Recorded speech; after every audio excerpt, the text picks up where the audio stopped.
এই যে আজকের আমি দেখাচ্ছি একটু মুড়ি ভাজা করব আর চলে গেছিলাম মাদের বাড়িতে।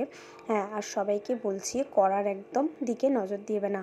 ওই কড়া কিন্তু আমাদের অনেক লক্ষ্মী, অল্প তেলেও অনেক রান্না হয়ে যায়।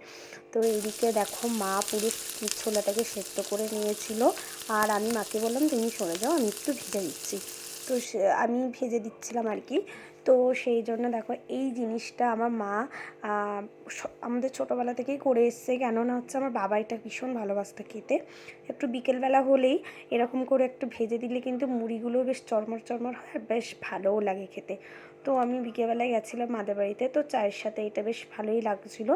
তো মায়ের ছোলাটাকে সেদ্ধ করে রেখে দিয়েছিল আর বলেছিল তুই যখন আসবি তখন এটাকে আর কি বানানো হবে সেই জন্য।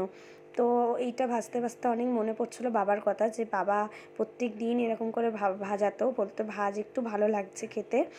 মানে ভালো লাগতো বাবার খেতে আর কি। তো সেই জন্য আর এইদিকে দেখো একদম মুড়িটা কিন্তু মচমচে করে ভাজা হয়ে গেছে আর খেতেও কিন্তু খুব সুস্বাদু। হ্যাঁ, এর মধ্যে কিন্তু তুমি আরও অনেক কিছু অ্যাড করতে পারো, বাট এটা কিন্তু এমনিই ভালো লাগছে খেতে। তো সেই জন্য দেখো ভেজে নিয়ে চলে এসেছি এদিকে, আর এদিকে সবাই বসে আছে এদিকে সবাই। তো এই যে দেখো এদিকে সবাইকে ডেকে নিচ্ছি, আমার মেয়ে আছে, আমার দাদার মেয়ে আছে, সব দুই বাবুকে ডেকে নিলাম। আর ওরা একটা কাণ্ড করবে সেটা একটু দেখুন। টেস্ট করে প্রথমে তো বললো না ভালো লাগছে না, কিন্তু আমার মেয়ে খুব পছন্দ হয়েছে।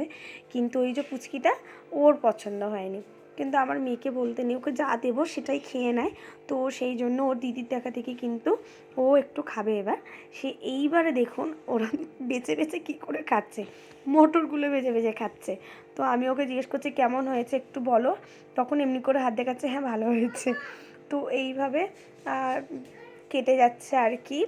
তো তোমরাও কিন্তু ঘরের মধ্যে এইভাবে করে একবার টেস্ট করে দেখো, খুব সুন্দর লাগে খেতে। আর বলছে কি মুড়িটা একটু গরম আছে, তাহলে হাতটা একটু গরম করে নিই। তো এই হচ্ছে বাচ্চাদের পাগলামো। তো ওরা এইভাবে আমাদের চা খাবারটা এইভাবে আজকের ফিনিশ হবে। তো খুব মজা লাগছিলো, তো আমি বলছিলাম ওরকম করে না। তো তোমাদেরও ভালো লাগলে অবশ্যই করে একদিন